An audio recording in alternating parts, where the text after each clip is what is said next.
lovelies! It's a very important day. One, this channel's pretty new, so we probably just met each other for the first time.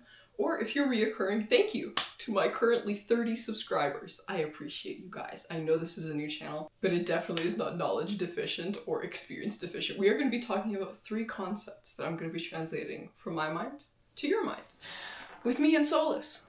It's going to be a fun little hangout. We're going to learn a lot. Take out your notes because I do want you to implement these things so that it actually benefits your life. Because we're talking about 3 concepts: identity, sacrifice, and accountability. Whatever it is that you're trying to pursue, this will definitely lay the foundation for that. And I'm so excited that you're here. First, we're going to talk about what identity means. It's not I'm a lizard, I'm a human.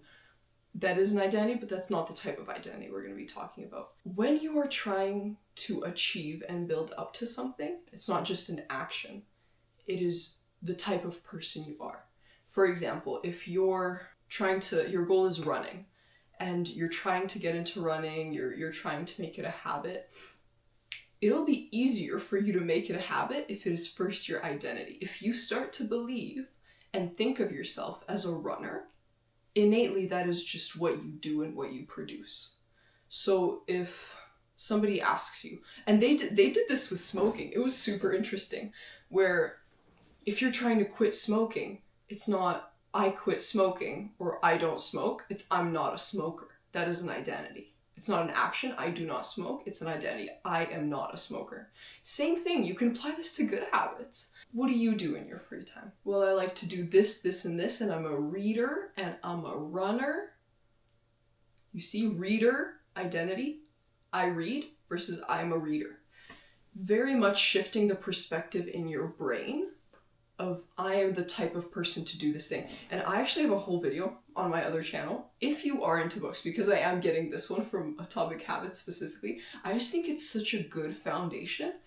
If you haven't read the book, if you need a refresher, or if you would like to read the book, I would heavily suggest to check out the video. I will link it below. It is for my book channel where I read books, I summarize them, and I re-explain them to you so that we can both share the benefit of the knowledge of the book. And Atomic Habits is something, literally the way they start it is talking about identity. So creating whatever that goal is and making it your identity, they also talk about showing up.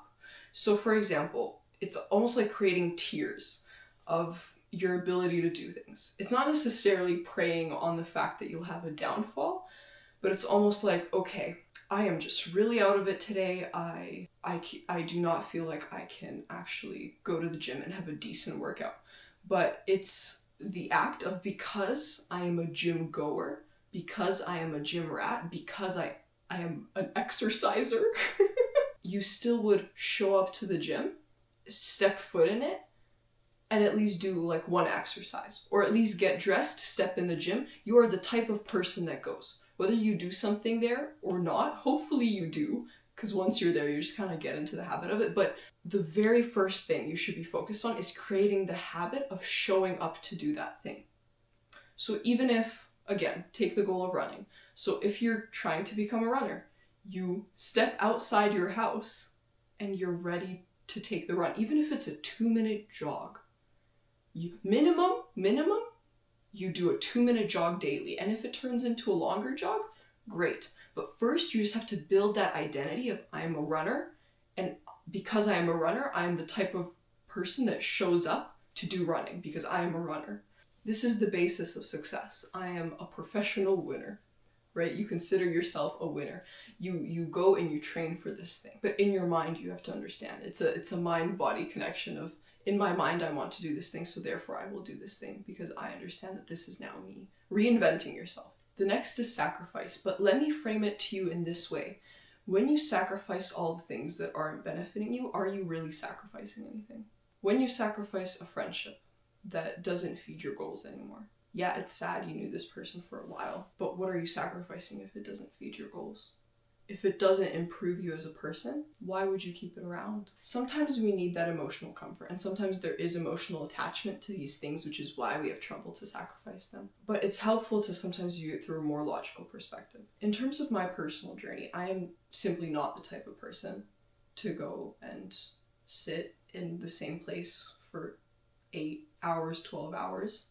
That's really just not me. I have to be able to have freedom to move. I have to be able to have freedom. And I know that there are jobs that accommodate that, but I also understand, even with my life now, that I eventually want to be a mother. And I still want to build something that I can keep during motherhood, which is just my personal preference. You don't have to take offense to it. It doesn't have to apply to your own life.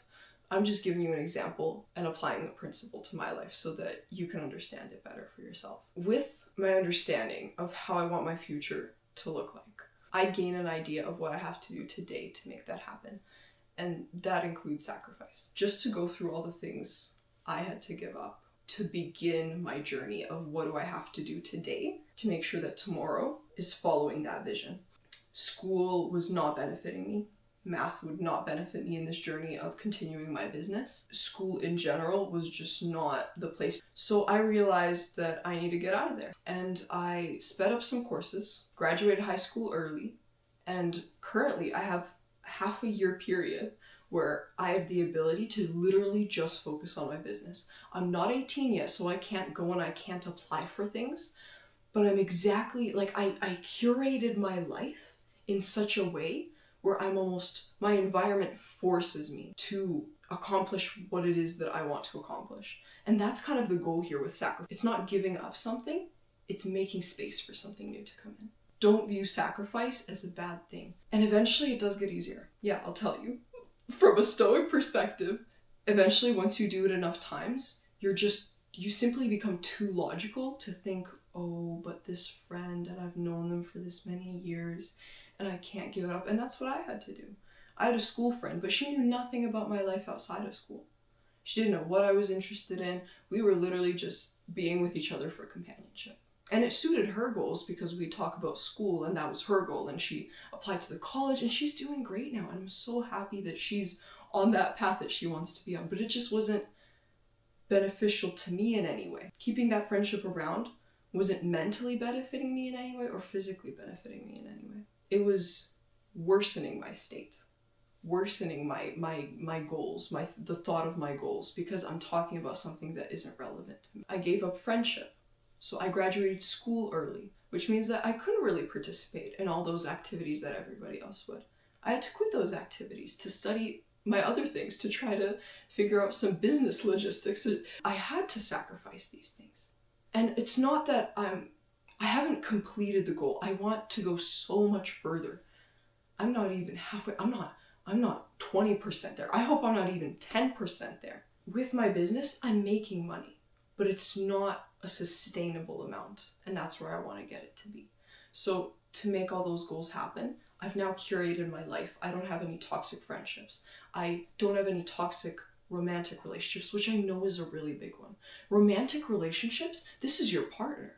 This is the person you're having the most intimate relations with emotionally, physically. Like, this is your other half, your 50%. And if they're not supporting your goals, something to ask yourself is, are you becoming more yourself with them or less yourself? I literally just made a video about this the other day.